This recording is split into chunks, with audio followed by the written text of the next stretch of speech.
decided to start with a quick little get ready. I have like a design webinar today that I'm pretty excited for.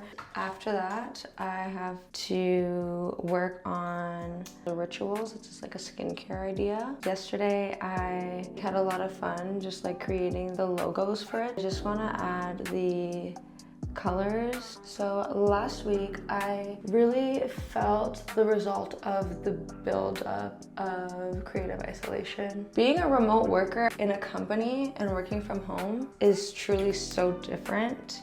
You're at home, but you know that there's a team there for you to have meetings with. Like at my old agency, they'd have company gatherings online all the time. Now that I'm freelance, you really notice over time, there is no one to really have meetings with unless it's like directly your clients. Most of the time, not only am I doing my entire project alone, but I do, you know, all my learning alone. Last week, I reached out to a friend and works like at a boutique agency as a graphic designer. I haven't seen this person since high school. We met up on Friday in a very, very cute little town. Hearing another creative talk, especially in the same context of me, as me being a designer with like a lot of similar design goals, it was so refreshing. So that word is such an understatement because when I was so heavily isolated, you really get to this borderline of depression. I'm naturally like an extrovert, but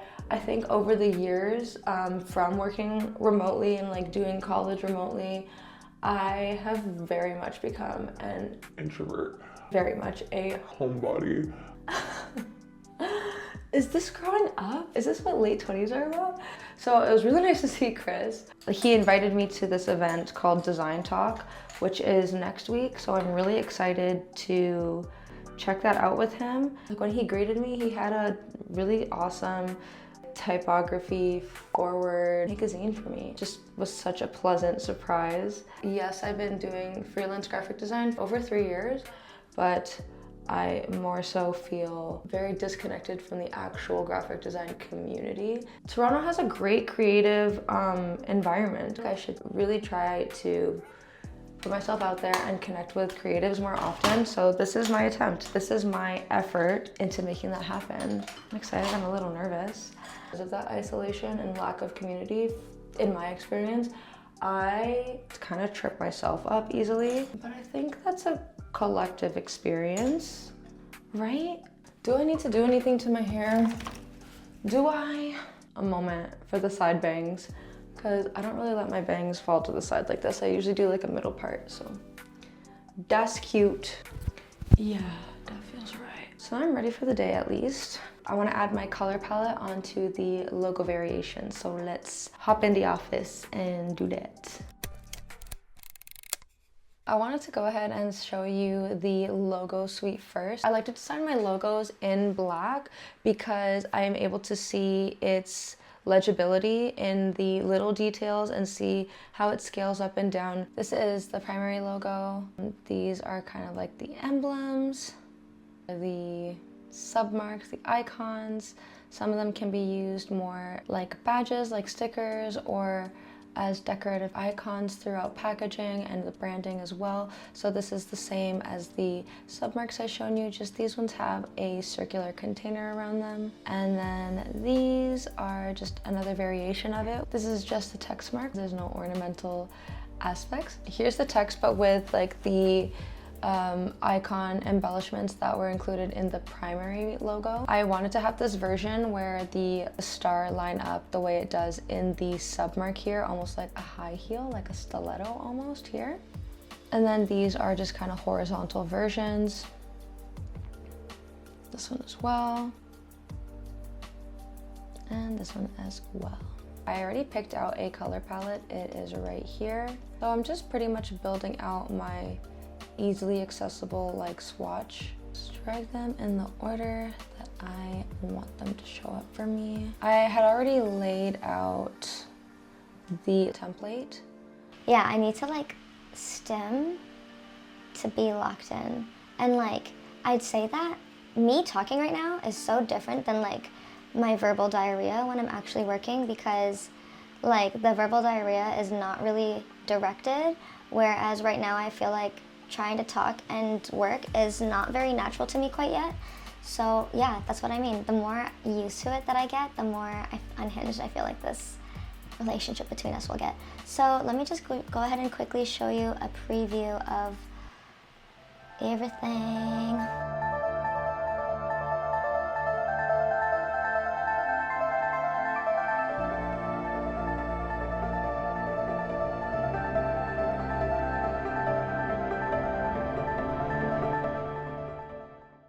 I need to post this carousel on Instagram. I had already finished it yesterday. I'm gonna quickly revise it, send it back to my phone. I wanted to post it before this webinar starts.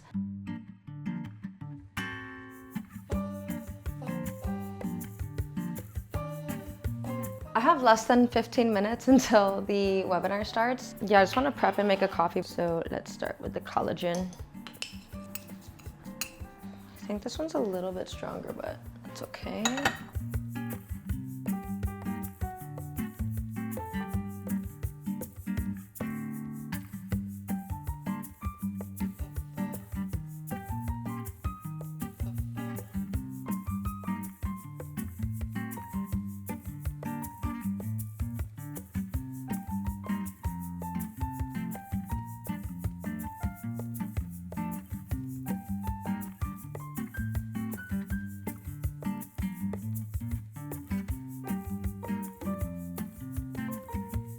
I'm going in as open-minded as I can. See you later!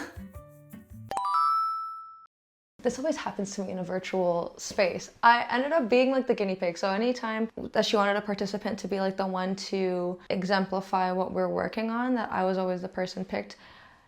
A lot of people would be like kind of hesitant to be the one that's constantly picked upon or the one that has to go and put the microphone on all the time. I did my entire college program online, so it really helps me stay engaged and also helps me build relationships with the speaker, the teacher, whoever is hosting the call. So this webinar was about being a creative freelancer in Toronto. Because I played that role in the workshop, I did have meaningful connections with the person running the event, but honestly, everyone in the chat was so supportive of everything I was saying and already add me on LinkedIn and on Instagram, and I was seeing those notifications coming in during the workshop. So that was my experience. It was great. I'm very happy that I did that. If you are feeling as a remote worker or a creative or a freelancer, like whatever, if you're feeling isolated, I really suggest being involved in local workshops, whether it's attached to your interest or if it's just something that you want to challenge yourself with to meet people and to make new connections. So that's my little mini challenge for you.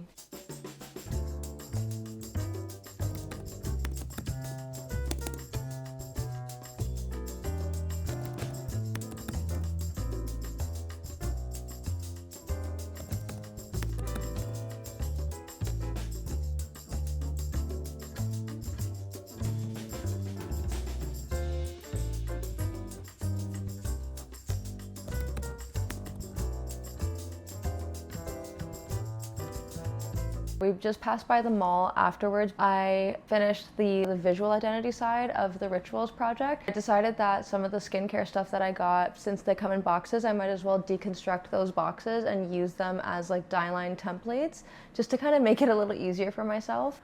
So I did get the Ordinary. I'm really glad I got this box. I also got the Glossier Milk Jelly Cleanser. My birthday freebie, I haven't collected that yet. This is a really good Dieline template that I can use. Mascara, because I was running out. We got some pumpkins, and we also got... Okay, see you later. Bye.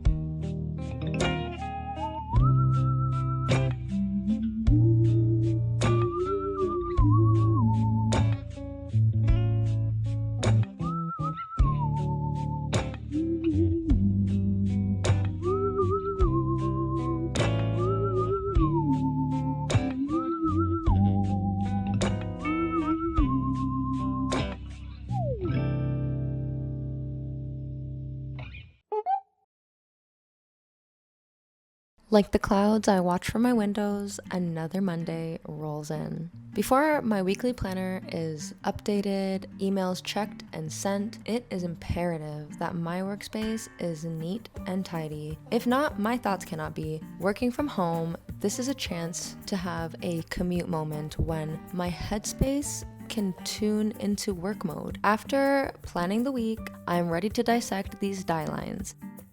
With my handy dandy blade, I traced the corner of the box where the manufacturers have glued together. I decided this blade method wasn't cutting it, so I resorted to nature's best tools, my hands. Since this is my first time doing this, I guess I was super precious with it, so let's fast forward.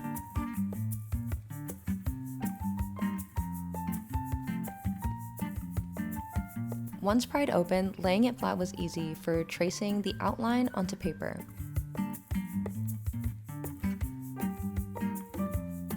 After that, started measuring all the dimensions needed, adding them in as labels onto my paper.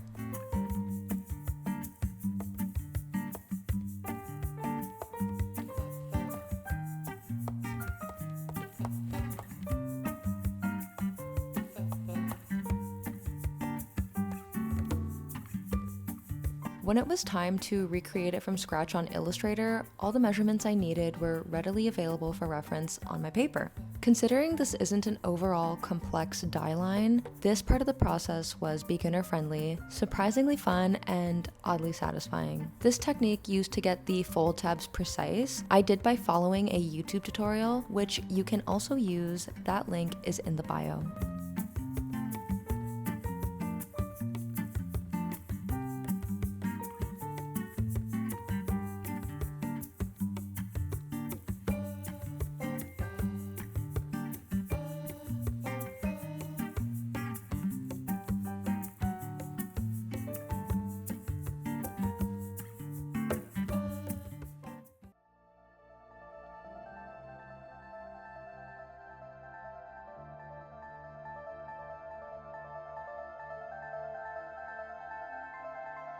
So what I'm going to be using today is, I've never done this before. I want to try maybe like a trial run. I did 2 of each in case. Let's see how that goes. And I think I'm going to turn my mic off just because I'm about to fucking lock in. That was so scary. I held my breath. Oh my God, I held my breath. Oh my God, that was so scary.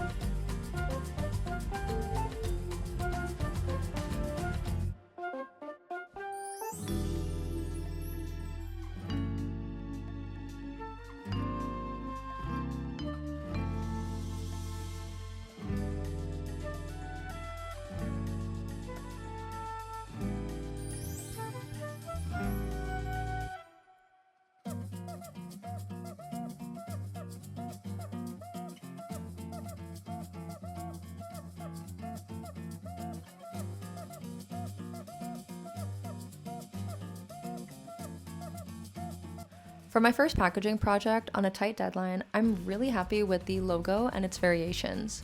I originally planned to split colors between day and night lines, but the palette didn't have enough contrast, so I adjusted it to make that concept clearer. Next time, I want to print on thicker paper for sturdier samples. Overall, packaging design is such a different composition process than posters and marketing collateral. I definitely want to use every surface more intentionally in my next packaging exploration. I'm going to a coffee date first. I'm meeting with an executive account director that has over 10 years of experience at really respected advertising agencies. I'm north of the junction and then I'm going to head into downtown after this. First I have to drop off the car because I have taken it from my partner for the day, which is at the other end of the city. From there, I'll be taking the TTC and commuting mine to the event. Bonus, I got to see my nephew this morning. Cheeky little bottle, change a cheeky little diaper, and put his cheeky little ass to bed. It was just actually such a nice way to start my morning. And now I'm here in the city. Okay, see ya.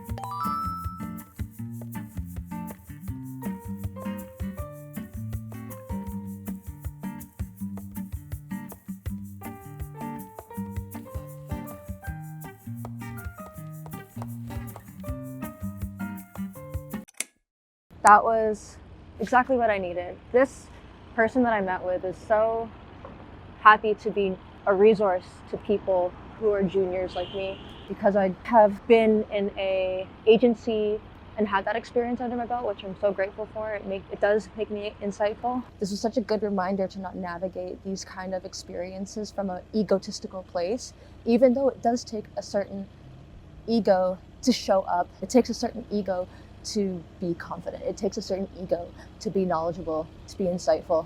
But that ego needs to be grounded in being humble. I'm so grateful that I have that perspective, and he gave me so much time. He gave me so much incredible and useful feedback and listened to what I had to say. I am excited to now be entering a space where I will be surrounded with all sorts of creatives. That gives me like opportunities, relationships, collaboration, like wherever it takes, wherever any of these interactions take me, because I'm going with no expectations, I know that I'll be leaving whatever I experienced tonight with something good and useful and valuable. Today is such a good reminder as to why it is important to have a community, and if you don't have a community, to not be shy to find one. Connecting with people helps you connect with yourself and helps you like enjoy your solitude and use your solitude productively, whether it's active rest that gives you the longevity or whether it's time to experiment and study. Yep. I just had a latte, a salted caramel latte, and halfway through that conversation, I literally felt myself starting to jitter because all I ate today was a yogurt parfait, and I can guarantee you that wasn't enough to fill my stomach to handle all that caffeine. And I usually don't like to have caffeine on an empty stomach because it makes me so jittery. I gotta burn off some energy. Anyways, off I go.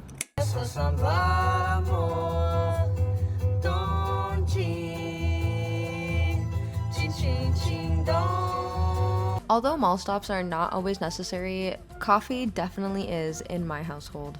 This mall has one of the only Nespresso shops in our neck of the woods. Being in the city, I had to take one for the team. Me in public, just raw dogging life with no headphones.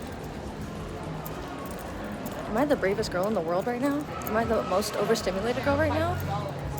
Maybe. But first and foremost, I'm the bravest girl.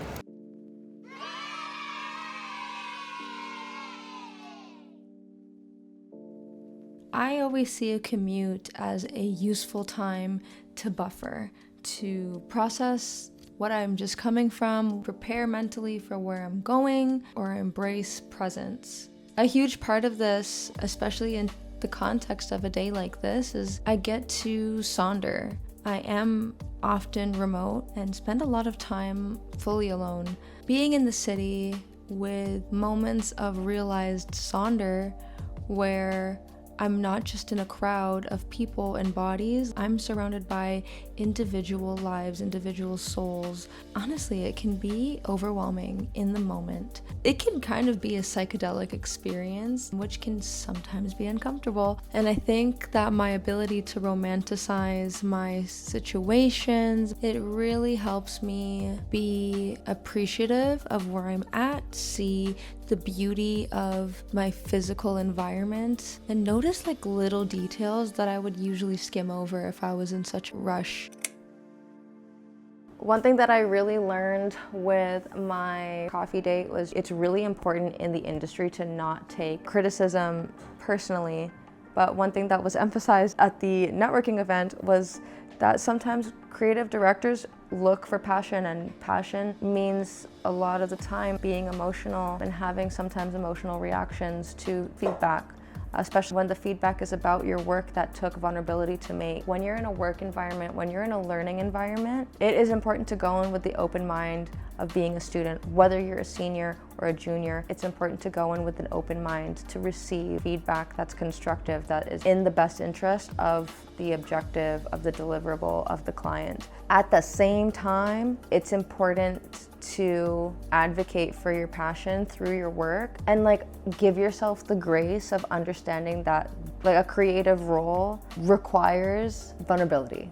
Applying to jobs, the job description lists what the job will entail, but then it'll be like, and other responsibilities. No one actually really ever identifies what the other responsibilities are. The other responsibilities in a graphic design or creative job is being vulnerable enough to create things and then have that being torn apart. Not that, again, like it shouldn't be so personal to knock you down or be discouraging, but it should be personal enough for you to know that the work that you do is impactful in some way, shape, or form, whether it's to your progress, to the industry itself, or just your clients. Whatever scale of impact it's gonna have. That requires you to put yourself out there. Have your work be your extension of you, and then have that extension of you be perceived and critiqued. It takes vulnerability. It's home time. I'm so happy to be home. Excited for my next moment of stillness. I'm incredibly grateful for today. I'm incredibly inspired by every talented person that I was in the presence of. And I'm excited to see what I'm able to do with that inspiration. I have a lot of learning to do because my bar has been raised in a lot of ways. My capability, my knowledge, my experience is quite junior. There's nothing wrong with it. That's just where I am. Meeting the people that I have and like seeing some of their work, oh my God, was such a glimpse of what I need to bring. And I'm just saying this now because I'm reacting to what I've experienced today, but I know once I'm in front of paintbrush to a blank canvas, I will probably have an episode of imposter syndrome. But I think what really matters is I have like the strength and the ambition to push past that, to see what I create, to learn something. We're all learning.